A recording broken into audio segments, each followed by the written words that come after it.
Merci. Bonsoir à tous. Oui, jusqu'à des dates récentes, ça n'était pas fréquent que les historiens parlent des animaux. Et quand j'étais étudiant, moi, à, à l'université, en sciences humaines, absolument personne ne parlait de l'animal. Surtout pas les historiens. C'était pour la petite histoire, l'animal. C'était un sujet frivole et rigolo, comme il y en avait d'autres à l'époque. L'histoire de l'alimentation, par exemple, ça n'était pas sérieux. Aujourd'hui, c'est un domaine de pointe de la recherche historique, mais il y a 50 ans, ça n'était pas le cas. L'animal, encore moins, ça semblait vraiment grotesque. Et alors quand, à l'école des Chartes, j'ai voulu faire ma thèse sur le bestiaire héraldique médiéval, ça semblait insensé. Mais j'ai quand même tenu bon, j'ai reçu l'appui du directeur de l'école, curieusement, contre les professeurs. J'ai pu faire cette thèse qui était bien reçue, c'était le sujet qui faisait problème. Et puis, je suis connu comme historien des couleurs, mais depuis 50 ans, j'ai continué de travailler sur l'histoire des animaux, donc j'ai deux spécialités qui ont l'air très différentes comme ça, mais qui sont très très cousines. C'est de l'histoire culturelle. Je suis un spécialiste d'histoire sociale et culturelle. Et donc, j'ai pu travailler donc, pendant 5 décennies sur les rapports entre l'homme et l'animal, surtout au Moyen-Âge, puisque je suis médiéviste. Et j'ai vu beaucoup de changements en un demi-siècle. J'ai eu la chance d'être jeune chercheur lorsque, au sein des sciences humaines, les barrières ont commencé à tomber entre les différentes disciplines et donc des collaborations se nouer. Historien et sociologue, historien et ethnologue, historien et anthropologue, et dans mon cas, historien et naturaliste et zoologue. J'ai longuement collaboré au Muséum national d'histoire naturelle avec un professeur genre savant fou qui s'appelle François Beauplein. On a beaucoup réfléchi ensemble, et ça a été pour moi très très fructueux. Il est plus âgé que moi, il est aujourd'hui en retraite. Bref, cet animal qui était abandonné à la petite histoire, peu à peu est devenu un objet d'histoire à part entière. On s'est aperçu que c'était un sujet carrefour entre presque toutes les disciplines, que dans la vie des hommes, l'animal est absolument partout, touche à tout, concerne tout. Et aujourd'hui, comme vous le savez, il y a une très grande actualité de l'animal, du regard porté sur l'animal, du droit des animaux.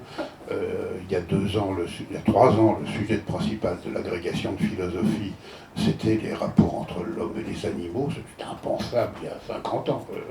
Donc c'est un immense progrès. Hein. Je dirais même, par comparaison, pour mon autre casquette, l'histoire des couleurs, j'ai moins vu de progrès dans l'histoire des couleurs que j'en ai vu dans l'histoire des animaux.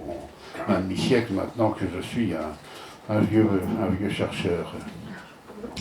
Dans ces mutations, dans ces progrès, les historiens du Moyen-Âge ont joué un rôle pionnier, je dois dire, à la fois parce que leurs curiosités sont sans limite, bien sûr, mais parce que les documents du Moyen-Âge sont très très bavards sur l'animal. Donc quand on est historien du Moyen-Âge, on ne peut pas ne pas rencontrer l'animal. Je crois qu'en Occident, aucune autre époque ne l'a aussi fortement pensé. L'Antiquité le méprisait un peu, l'époque moderne et contemporaine a tellement à faire avec d'autres choses que c'est le Moyen-Âge, l'époque cruciale pour étudier les rapports entre les hommes et les animaux. Les documents, non seulement sont bavards, mais commencent à être nombreux, beaucoup de sources pour l'historien, des textes de toutes sortes, des images de toutes sortes, des rituels, des traditions orales, des croyances, des superstitions, des faits de langue et de lexique très très nombreux.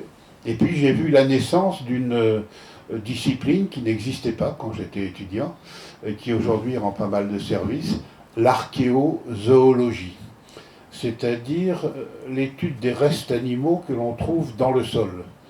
Des ossements, des dents, des poils, des morceaux de peau, des humeurs à un titre ou à un autre, des graisses, etc. Pour certaines époques, ça apporte des informations très importante parce qu'on n'a rien d'autre. Pour le Moyen-Âge, on a évidemment d'autres documents, et pour l'époque moderne, on a tellement de choses que l'archéozoologie est moins performante, mais pour des époques anciennes, par exemple pour le néolithique et les pratiques de domestication, à partir de quelle époque a-t-on domestiqué telle ou telle espèce animale, l'archéozoologie rend de grands services, parce que qui dit domestication dit castration des mâles parmi telle ou telle espèce. Castration des mâles, ça entraîne une modification des formules dentaires et des formules osseuses de l'animal. Et aujourd'hui, les zoologues scientifiques, bien compétents, moi bien sûr dans ce domaine, peuvent dire si, à partir d'un morceau d'os, de quelle espèce animale il s'agit, de quelle partie de l'anatomie il s'agit, si c'est un mâle ou une femelle, l'âge de l'animal, et si c'est un mâle, est-ce qu'il a été castré ou non castré. On peut faire la même chose avec les dents. Et ça permet d'établir des chronologies et aussi des géographies des pratiques de domestication à partir de telle ou telle époque, avec toutes les polémiques que vous pouvez deviner. Mais en gros, on y voit plus clair qu'il y a 50 ans dans ce domaine, notamment pour la chronologie, avec une hésitation aujourd'hui, et j'ai participé une fois à un colloque très très sanglant sur le début de la domestication. Est-ce que le plus ancien animal domestique, c'est le chien, ou est-ce que c'est le mouton? Et est-ce que ça présente de l'intérêt de domestiquer le chien tant qu'on n'a pas domestiqué le mouton? Donc il y a eu des arguments de part et d'autre, des propos assez sanglants dans la salle, jusqu'à ce que quelqu'un se lève, c'était au Muséum d'Histoire Naturelle, pour nous traiter tous, moi j'étais partisan du mouton, de triple idiot, parce que le plus ancien animal domestique, bien sûr, c'est l'abeille. Et c'est vrai, si on réfléchit, les pratiques d'apiculture sont bien plus anciennes, mais ça n'est qu'un animal semi-domestique, l'abeille.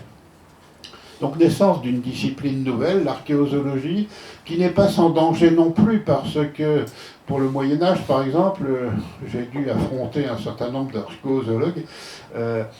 Ils étudient le nombre d'ossements pour les animaux domestiques, donc on consomme la viande, trouvés sur un terroir donné, et ils en tirent des conclusions sur la quantité de viande consommée, ce qu'on consomme à telle époque, à tel endroit, plus de bovins, plus d'ovins, plus de caprins, plus de porcins, à partir des restes animaux trouvés. Ça semble pertinent au départ. En fait, c'est un postulat. Est-ce qu'il y a vraiment un rapport entre ce qu'on trouve dans le sol et ce qu'on a mangé? Apparemment oui, mais ça reste fragile. Et c'est fragile pour le cochon, parce que les résultats montraient qu'on trouvait très rarement d'ossements de porc, alors que nous savons par toutes sortes d'autres documents que pour le Moyen-Âge occidental, la viande la plus consommée, pilier de l'alimentation carnée, c'est le cochon, bien sûr, partout en Europe occidentale. Alors ça allait à l'encontre de tout ce qu'on avait écrit auparavant. Il a fallu qu'on se rappelle, et je suis fier d'avoir pris la tête de cette défense du porc, que dans le cochon, tout est bon, et qu'on utilise même les os, qu'on les récupère pour faire de toutes sortes de petits objets, et surtout de la colle. La colle au Moyen-Âge est, pas entièrement, mais presque entièrement, à base d'ossements de porc, un peu à base d'arêtes de poisson ou de parchemin, mais surtout du porc. Donc on récupère tout. Donc c'est pour ça qu'on trouve moins d'ossements de porc dans le sol. Ça ne veut pas dire qu'on ne mangeait pas de viande de porc. Voilà. Bon. Un problème méthodologique. Alors, le Moyen-Âge est bavard sur l'animal, donc je vais prendre une partie de mes exemples au Moyen-Âge. Au fond, il y a deux grands courants de pensée au Moyen-Âge. L'un invite à ne pas confondre l'homme et l'animal. C'est le courant dominant, avec l'idée que l'homme a été créé à l'image de Dieu. Pour le Moyen-Âge chrétien, c'est une idée très très forte. Alors que l'animal, c'est une créature impure, imparfaite, au service de l'être humain. Donc, toute pratique qui consiste à confondre l'homme et l'animal est condamnée par les clercs, par les théologiens, par les prélats. Se déguiser en animal, c'est un immense péché. Mais naturellement, comme on voit les interdictions répétées, ça prouve qu'elles ne sont pas respectées, bien sûr. C'est intéressant d'ailleurs de voir aussi quels sont les animaux dans lesquels il est encore plus important de ne pas se déguiser. Ce sont toujours les mêmes qui sont cités comme exemple de l'Antiquité tardive jusqu'en plein XVIIe siècle. L'ours, le cerf, l'âne, le taureau et le sanglier. Ce sont les principaux. Et pendant longtemps, je ne comprenais pas qu'est-ce qu'ils avaient en commun, ces 5 animaux-là, dans lesquels il ne fallait pas se déguiser. Ursum facere, faire l'ours, Carvum facere, faire le cerf, c'est abominable pour les prélats, les évêques. Et en fait, j'ai compris, ce sont des animaux qui ont des, je sais pas comment dire, des protubérances, des excroissances du corps. Ils ont des cornes, ils ont des griffes, ils ont des poils, ils ont des défenses, ils ont des queues, ils ont des sexes. Et ça, c'est ce qui fait l'animalité, ce qui sort du corps. Et l'homme, l'être humain, homme ou femme, lui doit être lisse, rien ne doit dépasser. Dans les critères de beauté, c'est toujours comme ça, de l'Antiquité romaine jusqu'en plein XVIIIe siècle. Donc l'animalité, c'est d'abord les cornes, les queues, les sexes, les poils, les dents, les griffes. C'est ça qui fait que l'animal est l'animal. Il y a un deuxième courant qui est plus discret au Moyen-Âge et encore à l'époque moderne, mais qui est quand même de longue durée. Il vient de loin, il vient d'Aristote sans doute. C'est l'idée qu'il y a une communauté des êtres vivants. Et bien sûr, c'est là-dessus que nous vivons, nous, aujourd'hui. Une communauté des êtres vivants. Pour le christianisme, c'est relayé par saint Paul, qui fait un peu bande à part parmi les auteurs chrétiens et plus tard les pères de l'Église. Dans l'Épître aux Romains, il souligne au fond que le Christ est venu sur terre pour sauver aussi les animaux. Il y a une phrase très très souvent commentée au Moyen-Âge dans l'Épître aux Romains, au moment du jugement dernier, même la créature, c'est-à-dire même l'animal, sera libéré de la servitude et entrera librement dans la maison des enfants de Dieu. Les animaux sont enfants de Dieu. Alors il y a des théologiens que ça choque cette idée-là. Il y a des débats en plein cœur du Moyen-Âge. Est-ce que les animaux sont ou non enfants de Dieu? Et l'argument massu de ceux qui pensent que oui, comme l'évêque de Paris, Guillaume d'Auvergne, au début du XIIIe siècle, c'est que Jésus est né dans une étable. Donc c'est bien qu'il est venu sauver aussi les animaux. On ne peut rien dire contre. Là. Voilà. Alors ça entraîne des questions qu'on se pose à l'université de Paris, par exemple, au XIIIe siècle. Si les animaux sont enfants de Dieu, est-ce qu'on a le droit de les faire travailler le dimanche? Ou est-ce qu'il faut respecter le jour du Seigneur? Est-ce qu'on peut leur imposer des pratiques de jeûne, comme pour les humains? Où vont-ils après la mort? Ça, c'est une grande question. Est-ce qu'ils vont en enfer et au paradis?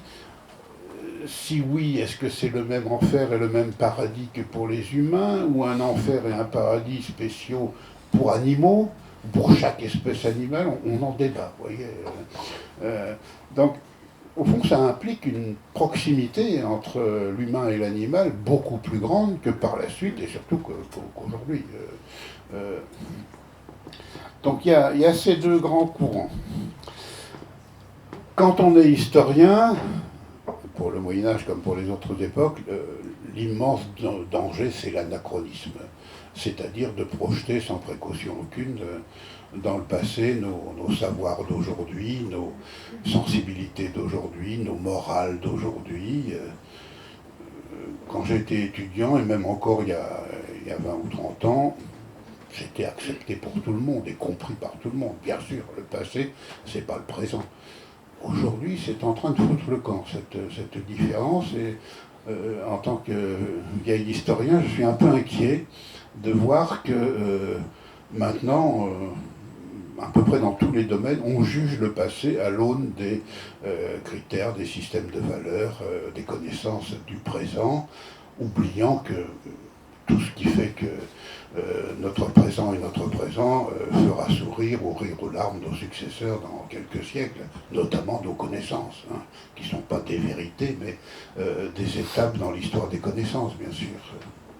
Alors pour l'animal et pour la zoologie, quand on travaille sur des époques anciennes, il ne faut pas partir des connaissances actuelles, mais des connaissances de l'époque concernée. Sinon, on dit d'énormes bêtises. Hein.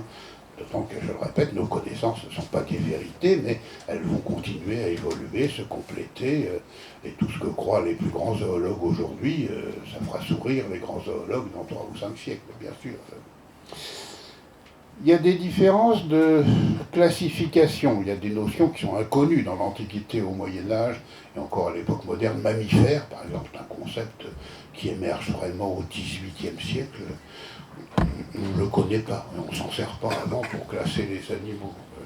Insecte, c'est une notion qui apparaît pour ce que nous appelons nous insectes au tournant des 16e, 17e siècles, et c'est au fond l'apparition du microscope qui a permis de faire naître une nouvelle catégorie au sein du monde des petits animaux, les insectes. Dans l'Antiquité, au Moyen-Âge, à la Renaissance, on classe les animaux en 6 catégories. Il y a les quadrupèdes, ceux qui marchent sur terre, à 4 pattes. Il y a ceux qui volent dans les airs, les oiseaux et tout ce qui vole. Il y a tout ce qui vit dans l'eau, les poissons et les êtres aquatiques. Il y a les serpents. C'est un monde assez large, les serpents. Le dragon, par exemple, c'est un serpent. C'est aussi autre chose. Il y a, ça fait 4 catégories, une 5e catégorie qu'on appelle les vers, vermes en latin, où on met tous ceux qu'on n'a pas mis dans les 4 premières catégories, qui sont de petite taille. Alors dans les vers, la vermine au fond, on va trouver les insectes, mais aussi les petits rongeurs, les batraciens, les mollusques, les crustacés, tout ça c'est les vers. Hein. Donc la mouche, la crevette, la musaraigne sont dans la même catégorie. Donc ça nous fait sourire, mais ce que nous classons fera sourire nos successeurs, pareillement bien sûr.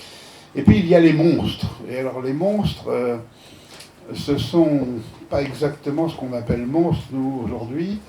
C'est une créature qui est à cheval sur 2 ou plusieurs des catégories que je viens d'énoncer.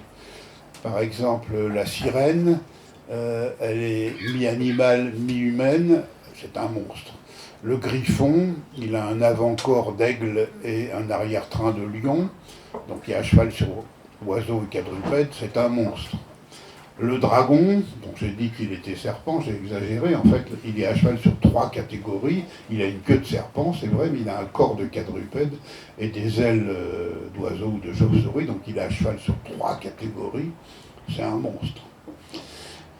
Mais la licorne, par exemple, qui est totalement composite, hein, qui a un corps de cheval, une tête de bouc, une queue de lion, des pattes de taureau, etc., elle est complètement hybride, mais c'est uniquement des parties de quadrupède qu'elle possède. Donc c'est pas un monstre, elle n'est pas à cheval sur plusieurs catégories. Et jamais on ne trouvera un chapitre sur la licorne dans les livres des monstres au Moyen-Âge.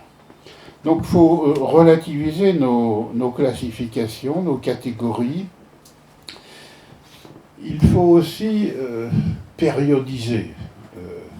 Le Moyen-Âge, ça dure 1000 ans. Alors naturellement, le regard, le discours, les sensibilités changent. Je prends 3 exemples. Le chat. Le chat, c'est un mal-aimé dans l'Antiquité et pendant une bonne partie du Moyen-Âge. Il n'a pas le droit d'entrer dans les maisons. Il a des mœurs nocturnes, donc c'est une créature du diable. Il a un pelage noir ou rayé, ça n'est pas bien. Bref, il est indocile, on se méfie beaucoup du chat. Et pour chasser les rats et les souris dans les maisons, au Moyen-Âge, comme à l'époque romaine d'ailleurs, on utilise des belettes apprivoisées. Et puis au XIVe siècle, se produit un événement considérable, la Grande Peste, la peste noire, qui en 5 ans fait mourir un tiers de la population européenne. Et les contemporains, donc on est entre 1345 et 1350, les contemporains ont à peu près compris que les rats étaient responsables de la propagation de l'épidémie et se sont demandé si les chats ne seraient pas plus efficaces pour chasser les rats que les belettes. Les belettes, ça allait pour les souris, mais pour les rats, plus difficile. On fait l'essai, on accueille les chats dans les maisons pour faire la chasse aux rats, et en 2-3 générations, on s'aperçoit que oui, les chats sont bien plus efficaces que les belettes. Et alors, ça va contribuer à changer le regard sur le chat et les pratiques du chat, qui devient un animal familier dans la maison, et pas hors de la maison, comme précédemment. Et à partir du XVe siècle, on voit déjà dans les images des chats qui se chauffent au coin du feu, etc. Le chat auquel nous sommes habitués, inconnu avant le XIVe siècle, est déjà là à la fin du Moyen-Âge et au XVIe siècle. Quand on lit Montaigne parlant de ses chattes, il tient des propos qui auraient pu être écrits la semaine dernière. C'est déjà ça. Hein. Donc, le changement de regard sur le chat, il est très rapide en Europe occidentale et lié à cette peste du milieu du XIVe siècle. Le chien, c'est le contraire. C'est le contraire. C'est aussi un animal mal aimé dans l'Antiquité, qui a beaucoup de vices, et notamment c'est l'animal sale par excellence, et sale sexuellement, mais il a aussi d'autres vices. Et au Moyen-Âge, comme le chat, il va se revaloriser, mais par étapes, lentement. Pas toutes les catégories de chiens ensemble. D'abord les chiens de chasse, puis les chiens gardiens, puis d'autres types de chiens. Et il faudra attendre, au fond, le XVIIe siècle pour que le chien auquel nous sommes habitués soit bien en place. Le chien compagnon de l'homme, même le XVIIIe siècle, c'est assez lent cette évolution. Et pas partout, hein, dans l'Europe méditerranéenne, comme vous le savez, dans tout le pourtour du monde méditerranéen, le chien reste un animal assez mal aimé, impur, sale, vorace, infidèle, etc. Mais ailleurs en Europe, il se revalorise peu à peu. Et alors il y a quelque chose d'assez amusant, c'est que il faut le débarrasser de certains de ses vices pour qu'on puisse le revaloriser, et notamment de ce vice sexuel. Le chien, c'est l'animal sexuel par excellence, et alors la culture occidentale fait quelque chose d'inouï. Entre le XVe et le XVIIe siècle, par le texte, par l'image, lentement, elle débarrasse le chien, qu'il faut valoriser, de cette dimension de lubricité, de luxure, et elle la déverse sur le cochon, qui n'y était absolument pour rien. Le cochon avait beaucoup de vices, et notamment la saleté, lui aussi, mais pas sexuelle, la saleté dans la boue, la goinfrerie, la voracité, le fait, pour les auteurs chrétiens du Moyen-Âge, que le cochon regarde toujours vers le sol et jamais vers en haut, c'est-à-dire jamais vers Dieu, c'est un très grand péché. Enfin, il n'était pas sexuel. Et alors, culturellement, on lui déverse ce vice d'animal lubrique, qui n'est pas, qui n'avait jamais été jusque-là, et en faisant un jeu de mots un peu facile, à partir des 16e, 17e siècles, le cochon fait enfin des cochonneries, alors qu'il n'en faisait jamais avant, c'est le chien qui faisait des cochonneries, et à partir de l'époque moderne, c'est le cochon, et on est resté là-dessus avec toutes sortes de faits de langue, vieux cochon, sale cochon, balance ton porc, etc. Si balance ton porc, c'était au cœur du Moyen-Âge, ça aurait été balance ton chien, ou dans la Grèce ou dans la Rome antique. Ça laisse des traces quand même, les dames vont pardonner ce que je vais dire, mais aujourd'hui, si on traite une femme de truie, c'est épouvantable bien sûr, mais on sent bien que c'est moins grave que si on la traite de chienne. Et ça, c'est un héritage vraiment des époques très très anciennes. Donc, on ne peut pas tout effacer par des actes volontaires culturels. La symbolique ne se décrète pas par des décrets. Autre exemple, l'écureuil. Pour nous, l'écureuil, c'est un animal sympathique, agréable, joli, et tout ce qu'on veut. Le Moyen-Âge déteste l'écureuil. Il ne lui trouve que des défauts. Il est il est paresseux, il dort une partie de l'année, il est lubrique, lui aussi, il passe son temps à se cajoler avec ses congénères. Il est avaricieux parce qu'il stocke bien plus de noisettes qu'il n'a besoin. C'est un grand péché au Moyen-Âge, l'avarice. Et puis il est stupide parce qu'il n'arrive pas à retrouver les noisettes qu'il a cachées. Et quand j'étais tout jeune chercheur, presque encore étudiant, la Fédération des caisses d'épargne, dont l'emblème est l'écureuil, un journal des caisses d'épargne, m'avait demandé un article sur la symbolique de l'écureuil. Et je suis allé raconter tout ça. Sot, avaricieux, lubrique, stupide, ça n'a pas beaucoup plu.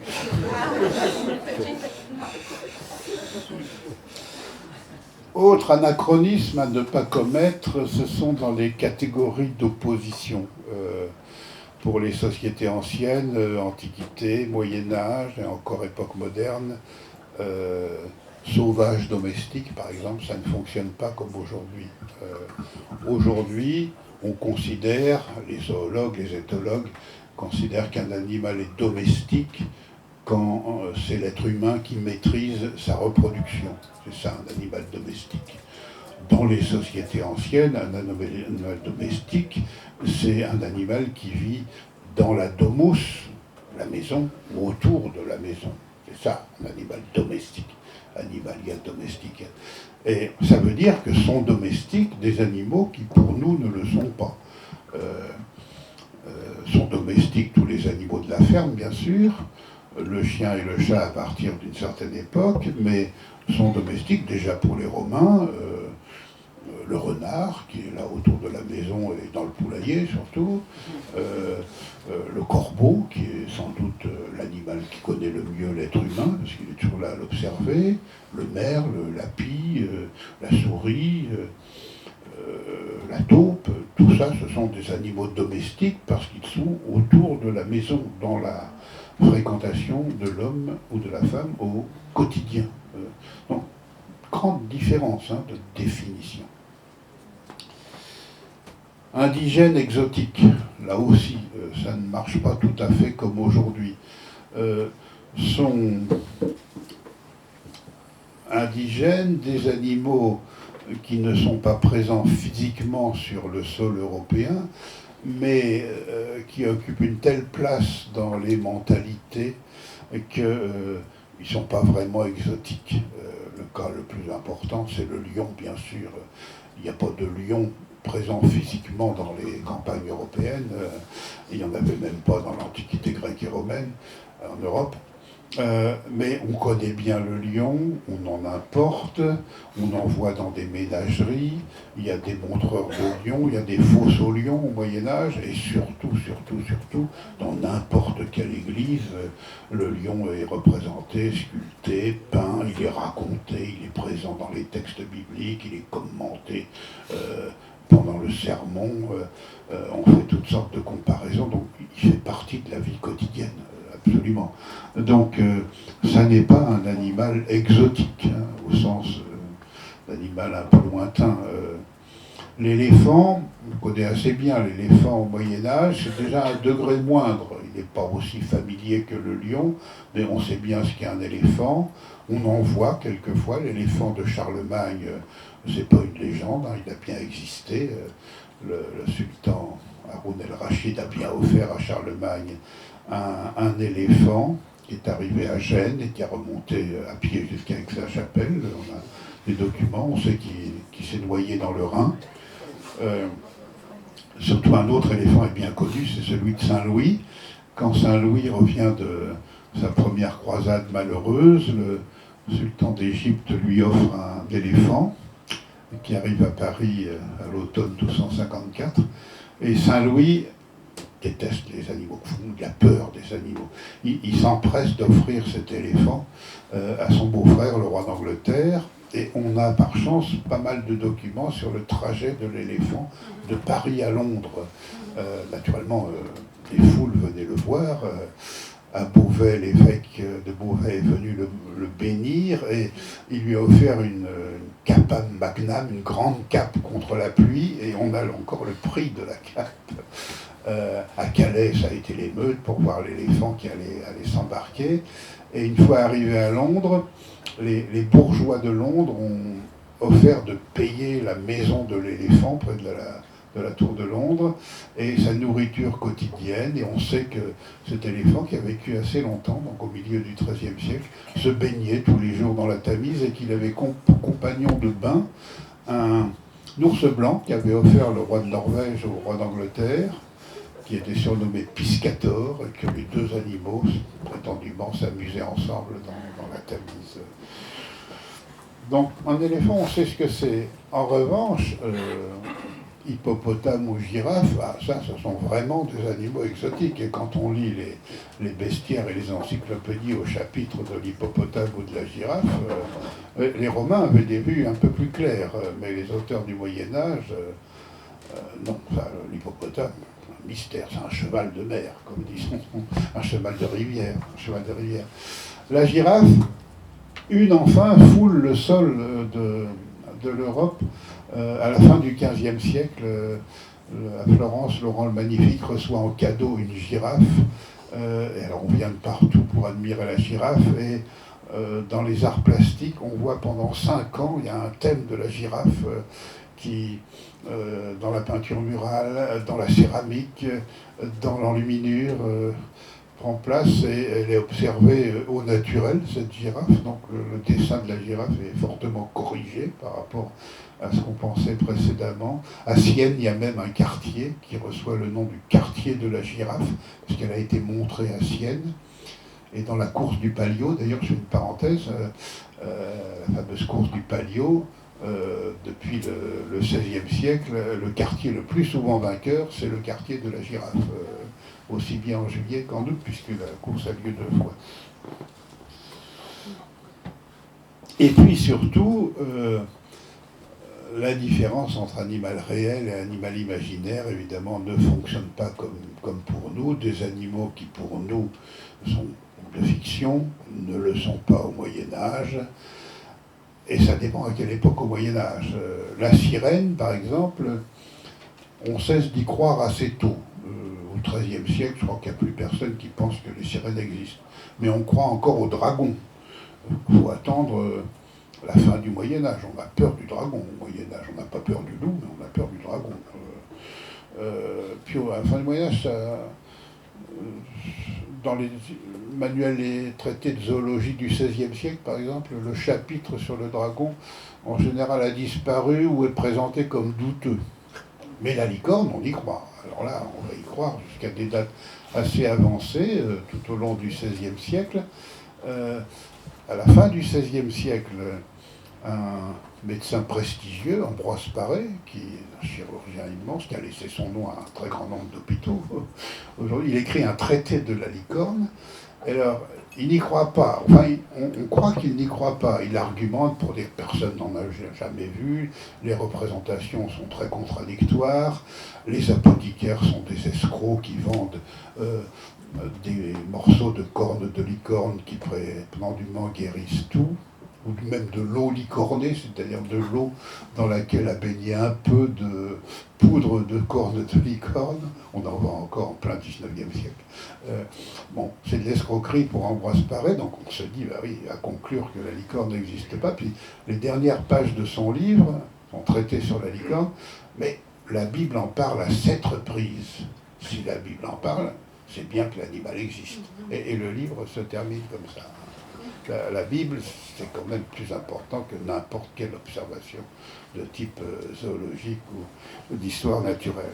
C'est pour ça que l'historien peut faire d'énormes contresens s'il part de nos savoirs, de nos croyances, de nos sensibilités d'aujourd'hui appliquées sans précaution aux époques anciennes. On dit d'énormes bêtises. Alors, pour terminer, sur quoi j'ai travaillé moi-même, j'ai travaillé de manière monographique sur tel ou tel animal. J'ai passé 25 ans de ma vie avec l'ours et l'histoire culturelle de l'ours en Europe. De tous mes livres, y compris les livres sur les couleurs, de mon point de vue d'auteur, je crois que c'est mon meilleur livre. tout inventé. C'était pas facile d'écrire une histoire culturelle de l'ours, du paléolithique jusqu'à l'ours en peluche. C'est un sacré travail que cela m'a donné, mais j'ai fait plusieurs années de séminaire à l'école des hautes études sur les rapports entre l'homme et l'ours en Europe. J'ai énormément travaillé sur le cochon. Au fond, j'ai travaillé sur 2 des 3 animaux les plus semblables à l'homme, comme disent les auteurs du Moyen-Âge. Ils sont 3. Il y a l'ours qui ressemble à l'homme extérieurement. Il peut se dresser debout, nager, grimper, danser, saisir des outils et s'en servir.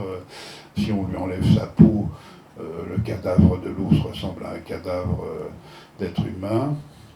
Le cochon ressemble à l'être humain, disent les auteurs antiques et médiévaux, en raison de son organisation interne. C'est l'anatomie, c'est la physiologie, c'est la biologie. Tout ça, le savoir antique le sait déjà. C'est le cousin de l'être humain, ce que la médecine contemporaine confirme pleinement. Au Moyen-Âge, comme l'Église interdit la dissection du corps humain, dans les facultés de médecine, l'anatomie humaine s'enseigne en disséquant le cadavre de la truie ou du verrat avec l'idée qu'à l'intérieur c'est tout pareil. Et en effet, c'est tout pareil à l'intérieur. Ce que confirme donc la médecine d'aujourd'hui. C'est pour ça qu'elle emprunte tellement de produits au porc, qui n'est pas une espèce protégée, donc les greffes d'organes, les greffes de peau, les valves empruntées au cochon, les valves cardiaques, etc. L'insuline, pendant très longtemps, c'était l'insuline de porc. Donc ça, le savoir ancien le sait. Puis il y a un 3e animal dont on se demande s'il ressemble à l'homme, c'est le singe. Mais pour la culture médiévale et même de la Renaissance, c'est pas possible. Le singe est tellement laid qu'il ne peut pas ressembler à l'être humain, qui a été fait à l'image de Dieu quand même. Donc on dit, en fait, le singe ne ressemble pas du tout à l'être humain, mais il est tellement diabolique qu'il fait semblant de ressembler à l'être humain.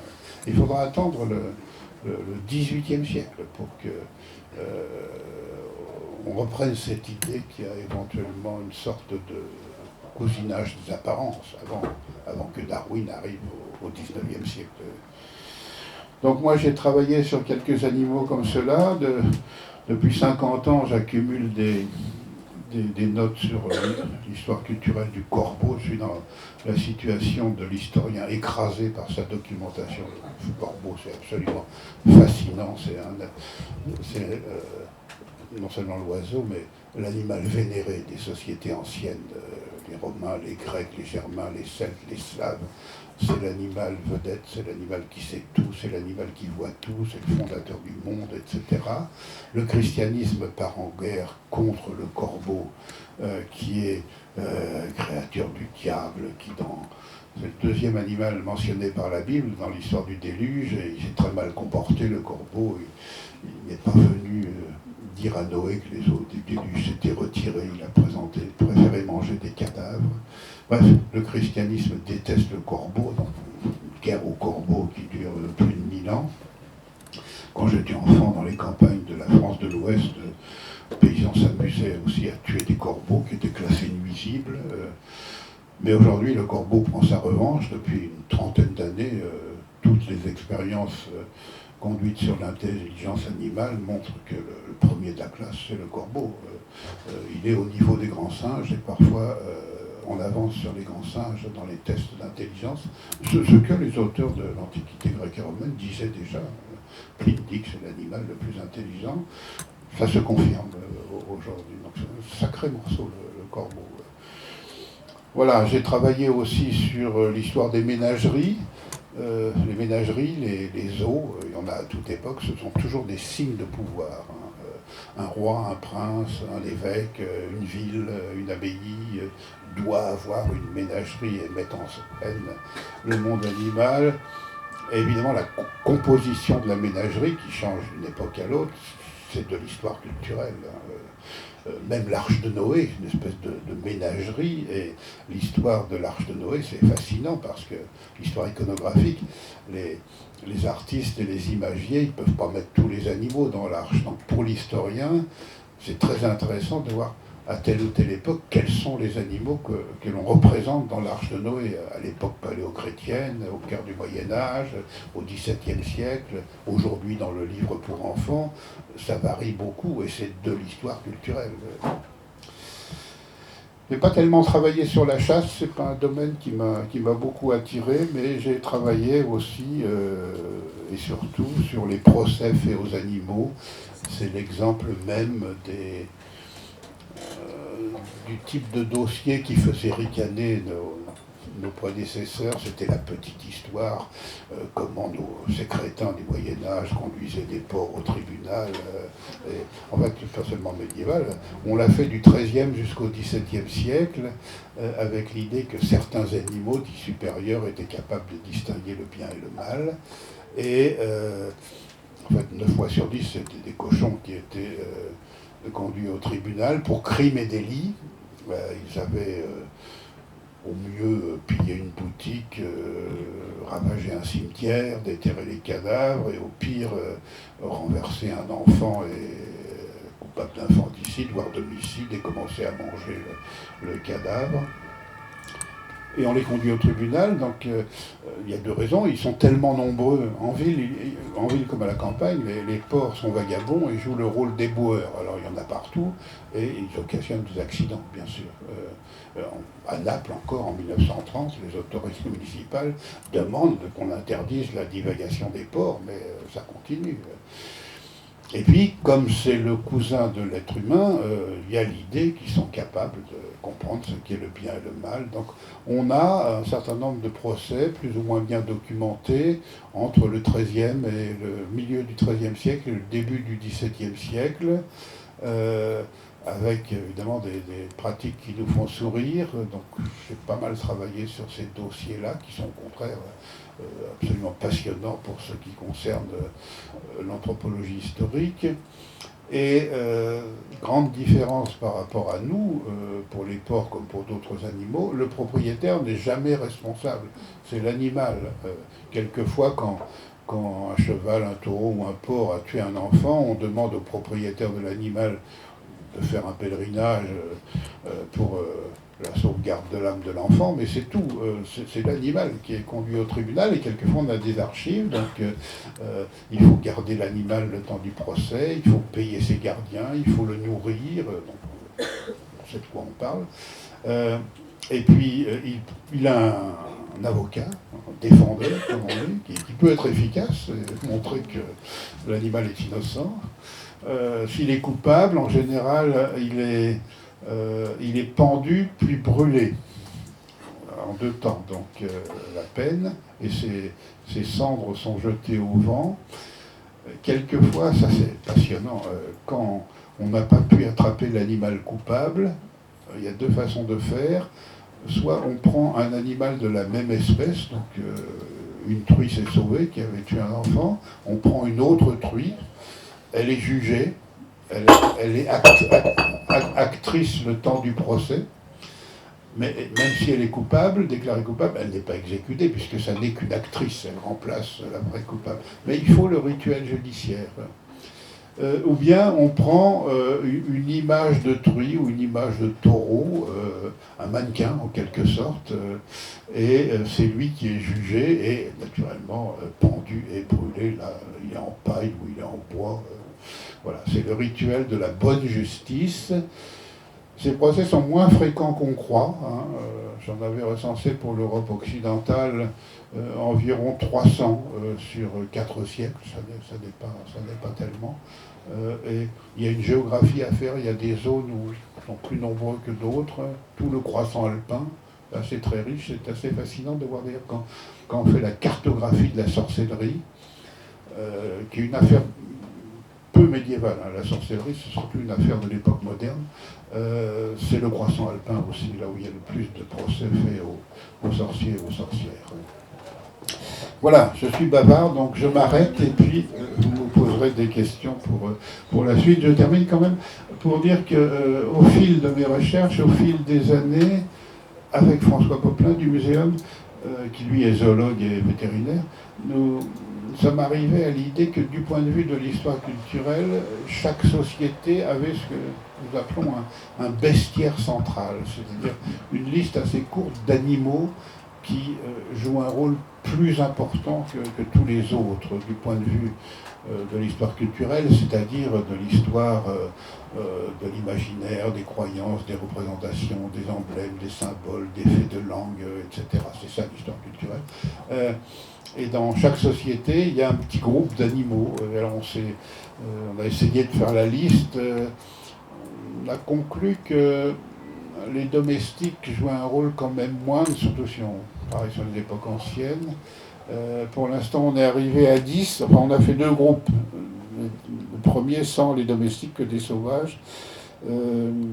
Ours, loup, cerf, sanglier, aigle, cygne, corbeau. Donc 4 gros gibiers, pourrait-on dire, 3 oiseaux, plus le dragon, qui est une sorte de serpent, le plus gros des serpents, et un animal d'importation en Europe, mais qui, comme j'ai dit, fait partie de la quotidienne, le lion.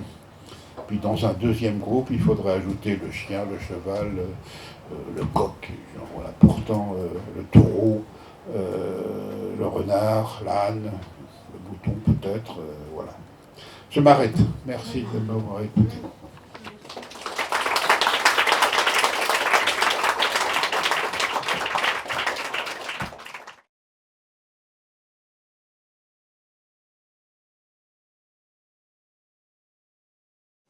Vous avez très peu parlé du serpent. Et dans d'autres civilisations, je pense à l'Asie notamment, le serpent a tout à fait une autre signification qu'ici. Ici, on ne l'aime pas.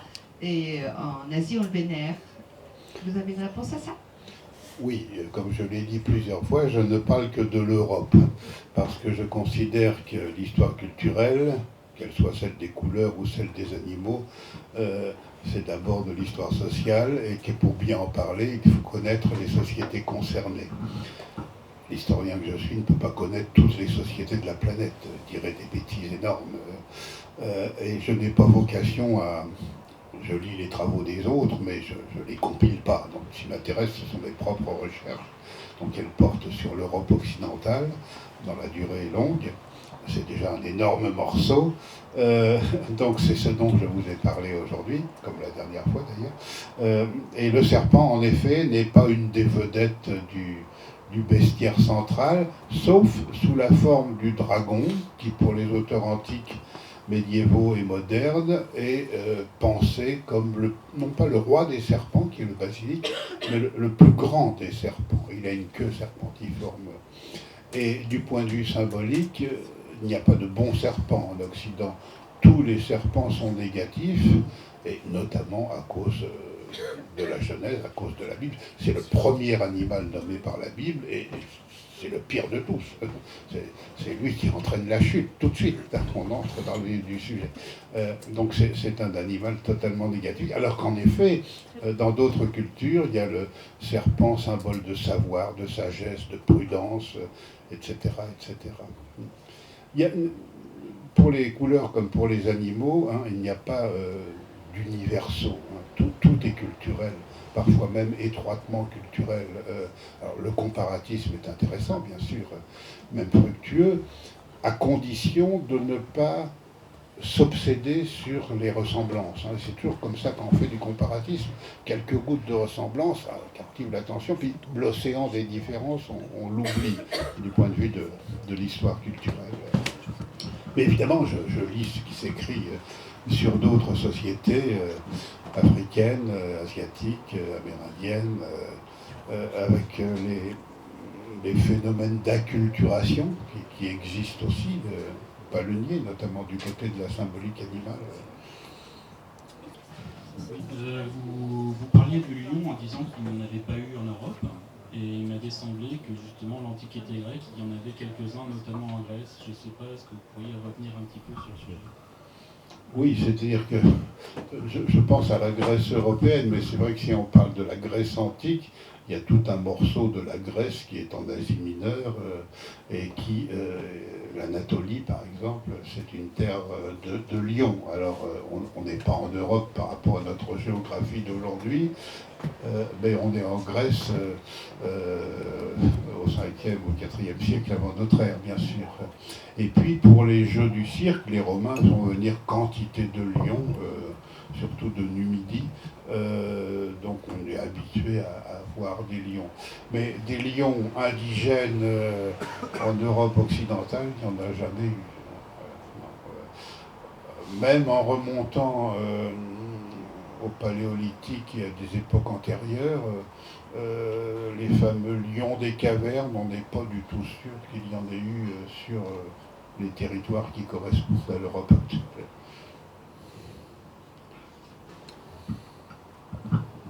Oui, non, juste une question à propos du loup. Vous n'avez pas trop parlé du loup, et aujourd'hui il est tellement au cœur des débats. Comment ça se relie avec l'époque médiévale? Oui, alors je viens de terminer un livre qui va paraître au Seuil au mois d'octobre, Le loup, une histoire culturelle, sous-entendu en Europe. Et donc je suis en plein dans le loup. La peur du loup, ça va, ça vient. En histoire, hein, tout va, vient, ça fait toujours comme ça, tout. Hein. L'espérance de vie, il ne faut pas croire que ça monte d'un bout à l'autre. Hein. On vit bien plus longtemps à l'époque de Saint-Louis qu'à l'époque de Louis XIV en Europe. Donc la peur de tel ou tel animal, c'est pareil. L'Antiquité a peur du loup.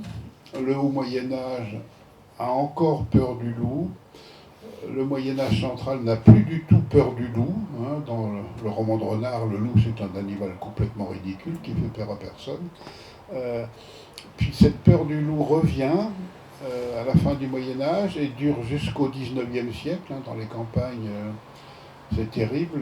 L'histoire de la bête du Gévaudan, c'est au XVIIIe siècle, c'est pas au XIIIe siècle. Hein, c'est très révélateur. Et puis on a lutté contre loup qui est un animal totalement diabolique et négatif. Disparaissent d'Angleterre, je crois, au début du XVIIe siècle, d'Irlande au XVIIIe siècle. Puis après, selon les pays, il y a une géographie à faire de la disparition des derniers loups. Et puis aujourd'hui, il y a ce que vous savez sur les réintroductions et les polémiques qui s'ensuivent entre d'un côté bergers et chasseurs et de l'autre défenseurs des écosystèmes et écologistes soulignant que le loup a le droit d'avoir une vie sauvage, polémique très très violente, déraisonnable des deux côtés. Quand j'ai travaillé sur l'ours, j'ai été pris à partie. Un jour, je faisais une conférence à Toulouse, au Muséum, mais les deux parties étaient dans la salle et on m'a sommé de donner raison aux uns ou aux autres. Moi qui ne suis qu'un observateur, et j'ai eu le malheur de dire que, au fond, l'ours, c'est l'animal qui déclenche les passions. Qu'est-ce que j'avais pas dit? Et là, pour le loup, c'est mon collègue Morisseau de l'université de Caen, professeur spécialiste de la France d'Ancien Régime, qui a consacré 30 ans de sa vie à recenser avec ses élèves, dossier par dossier, toutes les attaques du loup en France sur les êtres humains, du 16e au début du 19e siècle. Il a publié un livre chez Fayard qui s'appelle 3000 attaques du loup contre l'homme. Et les écologistes l'ont pris à partie pour dire que le loup n'attaque jamais l'être humain. Et en effet, les loups actuels, en effet, n'attaquent jamais l'être humain. Mais les loups d'aujourd'hui, ce ne sont pas les loups d'autrefois. Et la vie des campagnes d'aujourd'hui, c'est pas celle du XVIe ou du XVIIe siècle. Ça semble assez simple à comprendre, et pourtant faire partager cette idée-là, ça n'est plus du tout facile. Alors ce pauvre Morisseau a été très très agressé, et un certain nombre et sur les réseaux sociaux, alors les historiens mentent, les documents d'histoire mentent, les états civils mentent, les documents d'archives sont trompeurs, etc. Polémique à l'infini. Et ça rejoint ce que je disais tout à l'heure, c'est-à-dire qu'on a l'impression que ce qui vaut pour aujourd'hui, ça vaut pour toutes les époques. C'est une absurdité invraisemblable, mais c'est assez inquiétant parce qu'il y a une idée qui se répand. Nos savoirs d'aujourd'hui sont des vérités, et les loups d'aujourd'hui, c'était les mêmes que les loups d'autrefois. Moi, je connais mieux le cas de l'ours. L'ours, il est, comme vous le savez, omnivore, mais l'ours antique et médiéval, il est, dans son régime omnivore, carnassier à 80%. L'ours brun en Europe aujourd'hui, il est resté omnivore, mais il est végétarien à 90%. Donc c'est pas le même ours, et c'est l'action de l'être humain qui a changé le régime alimentaire de l'ours et les terroirs fréquentés par les ours, etc. Pour les loups, c'est la même chose. Les loups du XXIe siècle, ce ne sont pas les loups du XVIIe siècle. Et tous les documents montrent qu'il y a une très très grande peur des loups. L'histoire du petit chaperon rouge, par exemple, qui est le conte le plus célèbre en Europe. Évidemment, il y a deux versions, mais la version principale, celle de Pérou, fin XVIIe siècle, le loup mange la grand-mère, mange la petite fille, et ça finit comme ça.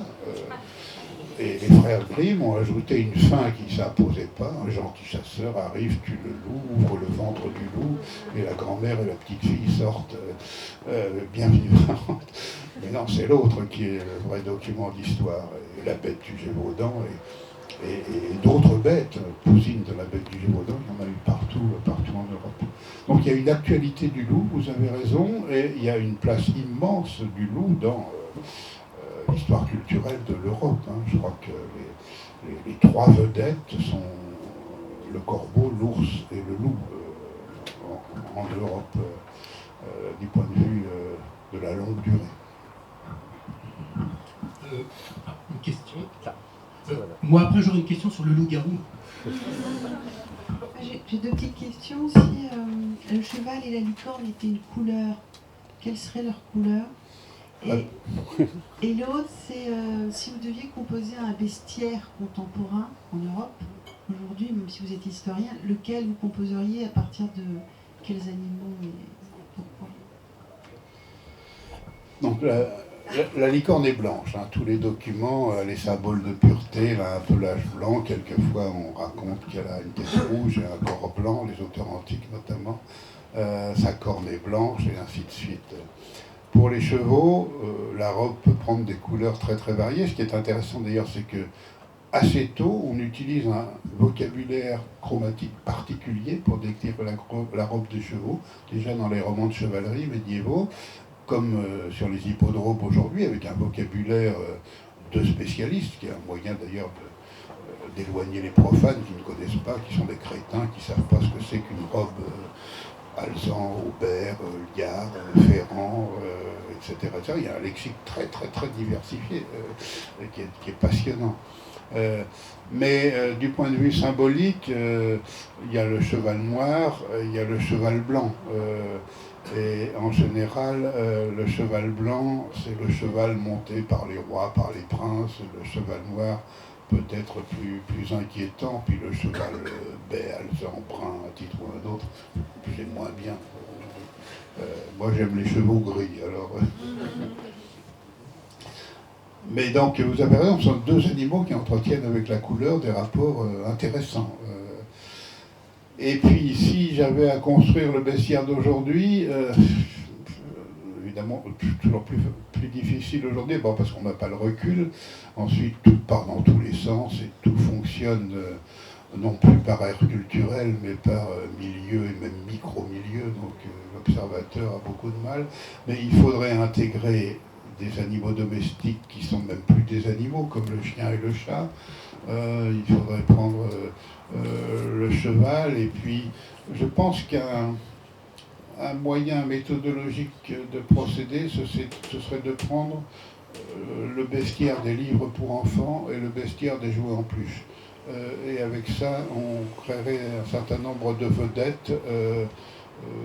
L'ours continuerait de venir en tête. C'est fascinant de voir, au moment de Noël, vous allez dans les grands magasins au rayon des jouets, vous regardez les jouets en peluche, il y a un bestiaire très très très diversifié, beaucoup plus que quand j'étais enfant. Mais quand même, un sur deux, c'est un ours. Il résiste. Il a subi beaucoup de concurrence, et puis il s'est maintenu quand même.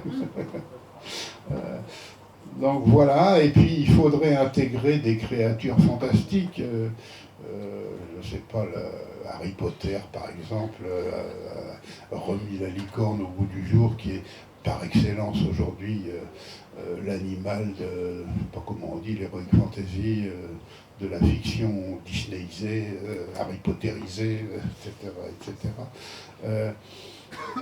Et puis des exotiques ne le sont plus parce qu'ils nous sont familiers. Je me souviens d'un jeune garçon qui, dans l'entourage de ma famille, qui vers 7-8 ans s'est passionné pour les tigres. Et alors, pendant un an, il kikinait tout le monde avec les tigres, collectionnait les images de tigres, etc. Puis ça lui a passé. Enfin, c'était un familier pour lui. Voilà. Alors, est-ce qu'il y aurait des différences à l'échelle de l'Occident, bestiaire américain, bestiaire européen, bestiaire australien ou néo-zélandais, et puis bestiaire japonais, bestiaire chinois, indien, africain, ça donnerait des différences, bien sûr. Mais le poids du passé, le poids de l'héritage culturel reste très fort quand même. Oui, dans le même ordre d'idées, justement, je m'interrogeais sur le cochon rose. Je vois que sur votre représentation, sur votre l'édition du roi tué par un cochon, il y a une version réaliste de l'image de la représentation du cochon, alors que l'ours, lui, est représenté de manière beaucoup plus voilà, très, très schématisée. Enfin, je ne connais pas l'origine de cette représentation, mais je me demandais quel rapport vous entreteniez avec ces représentations très fausses ou justement plus réalistes du cochon, et puis cette question de la couleur du cochon, ce rose qui est en permanence, qui l'emporte notamment dans les contes et dans les représentations, dans la littérature enfantine. Alors, les couvertures, évidemment, j'ai pas beaucoup de mon mot à dire pour les couvertures des livres de poche. Pour l'ours, c'est une image qui est, avant la poche, il y avait un livre grand format avec quelques images, et c'est une bannière suisse du XVe siècle, donc c'est en effet un ours quasi héraldique qui est présent là, très agressif. C'est une image stylisée, comme vous dites. Pour le roi tué par un cochon, je n'étais pas content de la couverture parce que j'avais demandé au graphiste, oui, un cochon qui renverse une couronne. Ils m'ont fait une couronne XVIIIe siècle alors que l'histoire se passe au XIIe siècle. Le cochon est pas mal parce que les cochons roses, ça n'existe qu'à partir de la fin du XVIIIe siècle en Europe. Avant, tous les cochons sont noirs, sont gris, sont bruns, sont tachetés, sont sombres. Et ce sont des croisements faits avec des cochons asiatiques pour améliorer la production de viande, faits à l'époque de la physiocratie et des Lumières, qui ont éclairci le pelage du porc lentement et abouti à ce n'est même pas rose, ils sont blancs, donc archétypalement ils sont devenus roses. J'ai même moi-même commis une énorme bêtise parce que j'étais conseiller historique sur le tournage du film Le nom de la rose de Jean-Jacques Hano. On était 8 historiens, donc moi j'étais chargé bien sûr des emblèmes, des couleurs, des costumes, etc. Et il y avait une scène avec des cochons, une scène de paysans avec des cochons, et on a pris des cochons, et moi qui suis vraiment historien du cochon et historien des couleurs, au dernier moment, je me suis souvenu, mais au XIVe siècle, les cochons sont noirs, ils ne sont pas roses. Alors je préviens le régisseur, Jean-Jacques Hano, etc. Comment trouver des cochons noirs au dernier moment. Tout était prêt pour le tournage, alors on a fait quelque chose d'inouï, on les a peints à la bombe. Les cochons roses ont été peints à la bombe en noir. Ça fait une scène totalement gore, et le metteur en scène était enchanté de ces cochonneries au sens propre. Voilà. Mais donc, il faut se souvenir qu'en Europe, les cochons ne sont pas roses avant le XVIIIe siècle, et qu'ils sont même aujourd'hui pas vraiment roses, un peu de toutes les couleurs, mais quand on dit rose, ils sont blancs en fait. Et c'est dans l'imaginaire qu'ils sont devenus roses. Est-ce que ça a contribué ou non à revaloriser le cochon, à l'adoucir, à le rendre plus propre? Quand j'étais enfant, j'avais pas mal de livres avec des histoires de petits cochons. Dans les enquêtes d'opinion sur les couleurs préférées ou détestées, l'honnêteté oblige à reconnaître que le rose est très très mal placé. Donc, en général, on n'aime pas le rose en Occident, même les femmes. Et je ne fais que me battre sur...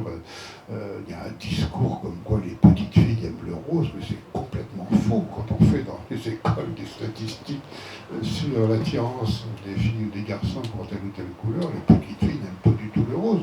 C'est le marketing qui leur impose le rose. Bonsoir.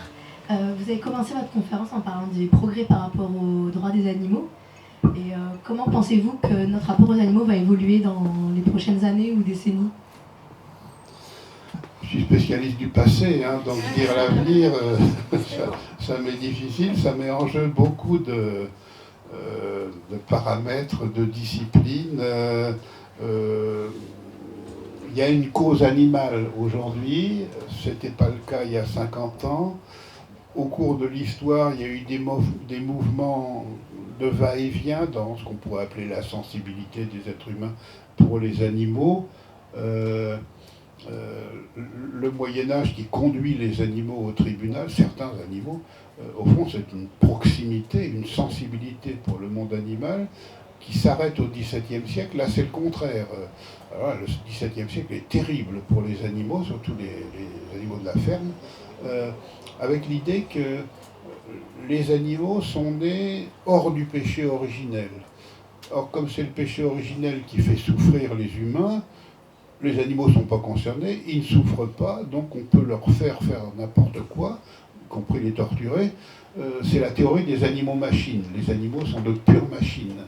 Et d'immenses penseurs, comme Descartes par exemple, sont dans ce système-là, mais d'autres aussi, la Métrie, etc., Malebranche. Et au XVIIIe siècle, dans des courants pré-romantiques, disons, une nouvelle sensibilité envers le monde animal apparaît. Les premières sociétés protectrices des animaux naissent dans les années 1760, en Écosse, comme toujours. Hein, tout n'est... Ça c'est extraordinaire, mais le monde moderne naît en Écosse, de tout point de vue. La machine à vapeur, le sport, l'Écosse, c'est vraiment... On croit toujours que c'est l'Angleterre, mais c'est toujours l'Écosse qui est en tête. Donc les premières sociétés protectrices des animaux, à Édimbourg, ça se développe, donc fin 18e, début 19e siècle. Et puis Darwin arrive alors qu'il casse tout, parce que l'origine des espèces, c'est 1859, et là, la généalogie et la parenté entre l'homme et l'animal, tout est remis en question. Donc c'est un nouveau regard sur lequel nous vivons encore. Donc dans le futur, je pense que les choses vont se décanter. La sensibilité ou la sensiblerie excessive va s'atténuer, mais on ne va pas revenir au statut, enfin j'espère, aux cruautés anciennes. Je parle comme un occidental, là, évidemment, mais je me souviens avoir visité des porcheries industrielles en Bretagne. J'étais absolument horrifié. Chez moi, en Normandie, le voisin de mes parents avait des cochons, il élevait une quarantaine de cochons, et ces cochons gambadaient autour de la ferme toute la journée, à l'air libre. Chacun avait sa petite maison, allait se coucher en même temps que le soleil. C'était une vie de cochon assez agréable. Et en Bretagne, un peu plus loin, 1000 cochons dans une porcherie industrielle avec un demi-mètre carré pour chacun. Ils ne voyaient jamais le jour du soleil. Donc, c'est comme pour les humains, des différences de qualité de vie, mais inouïes. Et alors, j'avais dit, il a trouvé le courage de dire au propriétaire qui me faisait visiter, industriel en cochon, que c'était absolument abominable. Et il m'a répondu, mais monsieur, pour les poulets, c'est bien pire. Et c'est vrai, hein, les élevages industriels de poulets, c'est horrible. On chauffe le sol pour que le poulet puisse pas mettre les deux pattes au sol en même temps. Donc il enlève une, il se tient sur l'autre, puis il alterne. Ça fait grossir les cuisses et ça fait des belles cuisses de poulet. C'est monstrueux. Donc je pense que tout ça va être remis en question lentement. Je ne peux pas vous en dire plus, malheureusement. Oui, c'est pas une question, juste une remarque. Le sujet du bac sur lequel ma fille a planché aujourd'hui, c'est la souffrance animale. Avec des textes de Descartes, Rousseau, Montaigne, justement. C'est une coïncidence un peu trop. Merci, vous m'apprenez quelque chose. Mais c'est un beau témoignage sur l'actualité quand même. On se pose des questions sur l'animal et sur les rapports entre l'homme et l'animal, sur le fait que l'être humain est un animal, Aristote le disait déjà.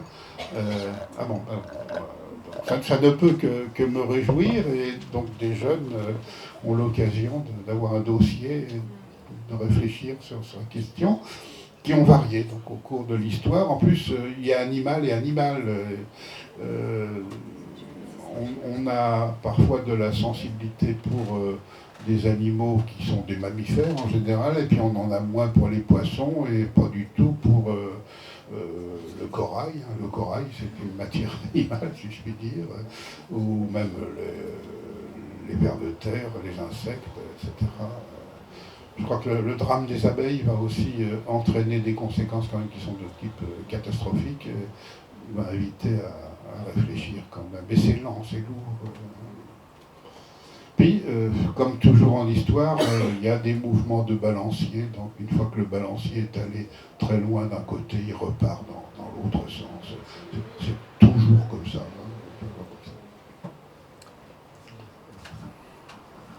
Moi, j'avais fait un travail sur la caricature, et c'est vrai que quelquefois, on représentait, par exemple, l'Angleterre, c'est un lion, la Russie, c'est un ours, etc.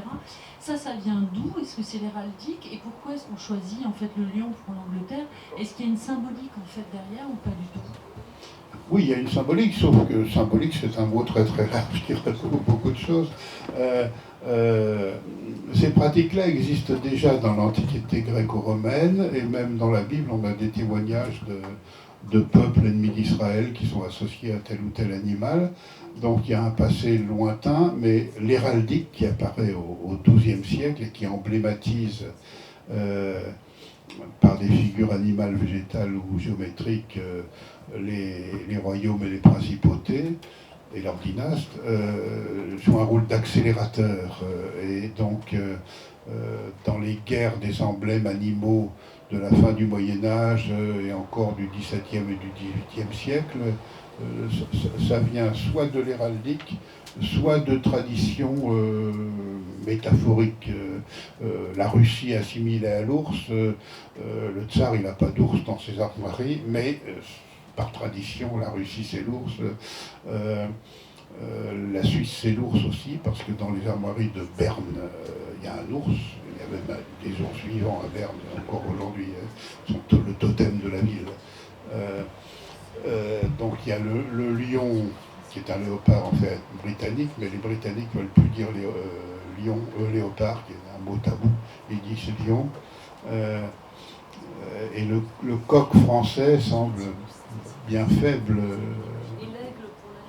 Et l'aigle pour l'Allemagne, c'est le Saint-Empire romain germanique. Donc il y a une héraldisation de ces problèmes, oui. Et on vit encore là-dessus dans le sport, par exemple.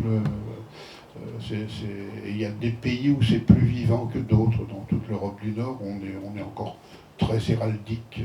Dans l'Europe méridionale, un peu moins. Moi, j'ai fait partie pendant 10 ans auprès de la présidence de la République d'une commission chargée de donner un emblème à la France. Parce que la France n'a qu'un seul emblème constitutionnel, le drapeau tricolore, que la Constitution de la Ve République définit, d'ailleurs l'article 2. Et c'est tout. Et tous les autres, dans l'Europe des 27 ou des 28, ils ont un autre emblème, voire plusieurs autres emblèmes. Donc dans les réunions protocolaires, ça pose un véritable problème. On met en scène le drapeau de chaque pays, puis l'emblème du pays, puis pour la France, il n'y a rien. On met F. Une pauvreté par rapport à nos voisins, RF quelquefois. Et alors, c'était Giscard d'Estaing qui, le premier, avait invité un petit groupe à réfléchir, et sous Mitterrand, ça s'est prolongé. J'étais le seul fonctionnaire dans cette commission. Ça montre combien l'État se méfie de ses fonctionnaires. Les autres personnes venaient du privé, des firmes de création de logos, de design, etc. Pendant 10 ans, on a discuté et fait des projets, et tout faisait peur au gouvernement. Non, c'est trop connoté comme si, et on a accouché de rien. Moi, je militais pour le coq parce que c'est le plus ancien emblème de la France. C'est les Romains qui donnent aux Gaulois pour emblème un coq parce que c'est le même mot en latin qui veut dire coq et gaulois, gallus. Ça vient donc de très très loin. Pour les étrangers qui ne savent pas très bien, notre Constitution pense que le coq c'est une figure institutionnelle, constitutionnelle. Donc quand dans les réunions protocolaires ils doivent toucher le trou, ils ne mettent pas un F, ils mettent un coq, croyant que c'est un emblème officiel, alors que ça n'est qu'un emblème officieux, réservé au sport, et même plus d'ailleurs. Quand j'étais adolescent, on ne disait pas les bleus sur les terrains de sport, on disait les coqs. Surtout en rugby, mais même aussi en football. Maintenant, même en rugby, on dit les bleus. Probablement parce que le rugby est devenu un sport urbain et plus rural. On lâche plus de coq au début de la partie sur le terrain, comme on le faisait il y a 40 ans. Donc ce pauvre coq a été trouvé ridicule par tous nos gouvernants. Bonaparte, c'était déjà ça. Hein. Quand il s'apprête à fonder le Premier Empire en 1804, il a besoin d'un emblème nouveau pour le nouveau régime impérial. Il prend conseil autour de lui. Alors, il y a les hommes d'Ancien Régime qui voudraient le retour à la fleur de lys, le Brun par exemple, le 3e consul. Ségur, qui est passionné d'héraldique, penche pour le lion. Duroc, qui est très proche de Bonaparte, penche pour un arbre, lui, un chêne, ce serait très bien, c'est une belle idée. Cambacérès a cette idée géniale, c'est le 2e consul, l'abeille, une république qui a un chef, dit-il. Et puis c'est Dénon qui... non, il fait voter, futur Napoléon fait voter le Conseil d'État qui vote pour le coq. Et là, il pique une colère, cet animal ridicule, sur son fumier contre l'aigle germanique, le lion britannique, c'est pas possible. Et il prend l'aigle au dernier moment parce que Denon lui conseille, fait remarquer que tous les empires ont toujours eu l'aigle pour emblème, c'est le roi des airs. Donc très tardivement, il y a ce choix qui est fait. Il a refusé le coq.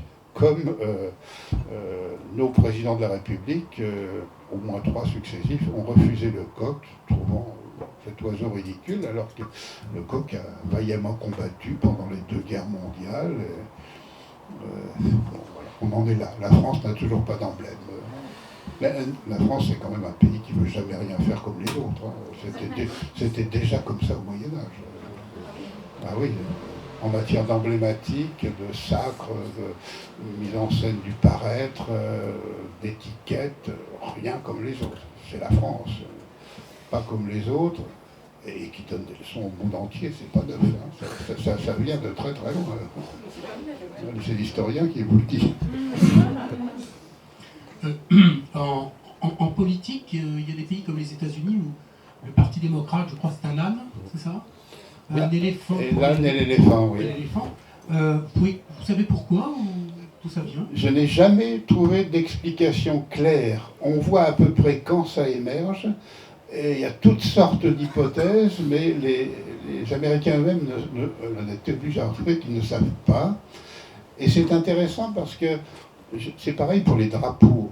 J'ai l'impression qu'il vaut mieux qu'on ne sache pas le pourquoi des origines. Quand le mystère reste là, la force symbolique est beaucoup plus grande que si on savait tout. Et pour les drapeaux, 80% des drapeaux de la planète, on ne sait pas très bien. Même les pays qui ont accédé récemment à l'indépendance, en général, insurrection, lutte armée, en Afrique par exemple dans les années 60, on a choisi des drapeaux. Assez souvent, ce sont des drapeaux de groupes insurrectionnels qui ont pris le pouvoir, qui ont imposé leurs drapeaux. Puis au fil du temps, on oublie qui a choisi pour dire quoi, dans quel contexte, et des explications a posteriori viennent se greffer là-dessus. Mais ce sont des documents, ces explications a posteriori, mais ça n'explique rien en général. Et presque tous les pays d'Europe, c'est un peu ça. Les Grecs ont un drapeau magnifique qui est bleu et blanc, et très beau le drapeau grec. Si on leur demande que veulent dire le bleu et le blanc, ils vont vous dire c'est le ciel, c'est la mer, le bleu, c'est la couleur des maisons blanches en Grèce, brun. C'est pas faux, mais historiquement, c'est pas ça. Et c'est inavouable en Grèce, la vérité entre guillemets historique. Le premier roi de la Grèce indépendante, dans les années 1830, c'est le fils cadet du roi de Bavière. Donc il vient avec les couleurs de la Bavière, le bleu et le blanc, et ça devient le drapeau grec. Si on dit ça en Grèce, mais c'est pas possible. Donc il y a un certain mystère des origines pour les drapeaux, pour les emblèmes, pour les logos même, pour les emblèmes des partis politiques, des syndicats également. Et je crois qu'il vaut mieux que ce soit comme ça, parce que les emblèmes sont beaucoup plus forts que si on savait tout au jour le jour, qu'une symbolique tout à fait mécanique, pas très intéressant. Tout à l'heure, vous avez dit que le chien et le chat n'étaient presque plus des animaux aujourd'hui. Pourquoi? Parce que leur proximité, tout ce que vous connaissez, je n'ai pas besoin d'insister, avec l'être humain, le fait que on leur donne des noms propres, on leur donne des vêtements, on leur donne une nourriture spéciale, on leur fait des cimetières particuliers, on leur dresse des pédigrés, ils font partie de la famille, etc., etc. Les différencie de tous les autres animaux. En tout cas, dans le monde occidental, c'est devenu comme ça. Donc, est-ce qu'on peut encore parler d'animaux? C'est une catégorie à part. Vous comprenez bien ce que je veux dire. Même d'autres animaux domestiques n'ont pas droit à ce même statut. Le chien et le chat font partie de la famille. On les emmène en voyage.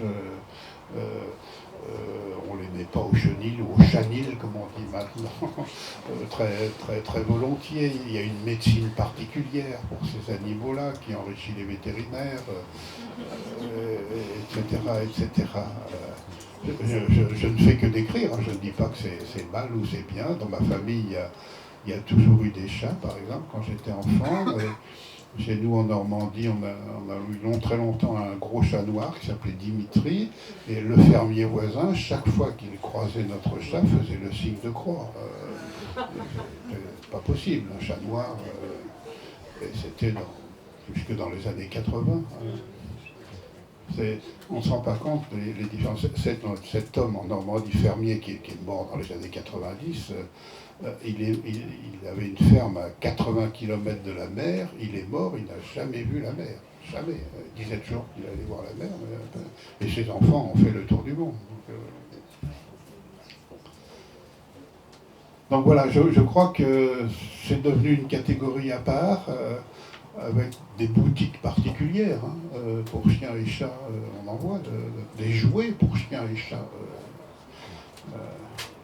Et je sais de quoi je parle parce que ma sœur, qui vit à la campagne, elle a un chien et un chat qui s'adorent d'ailleurs, qui dorment dans le même panier ensemble, qui jouent ensemble, qui sont terrorisés par l'orage et qui viennent se réfugier dans le lit des maîtres quand il y a l'orage. Si on a dans l'étable à côté une vache, un cheval à l'écurie, un cochon dans la percherie, ce sont des animaux domestiques pour lesquels on peut avoir de l'affection, mais c'est quand même pas tout à fait pareil.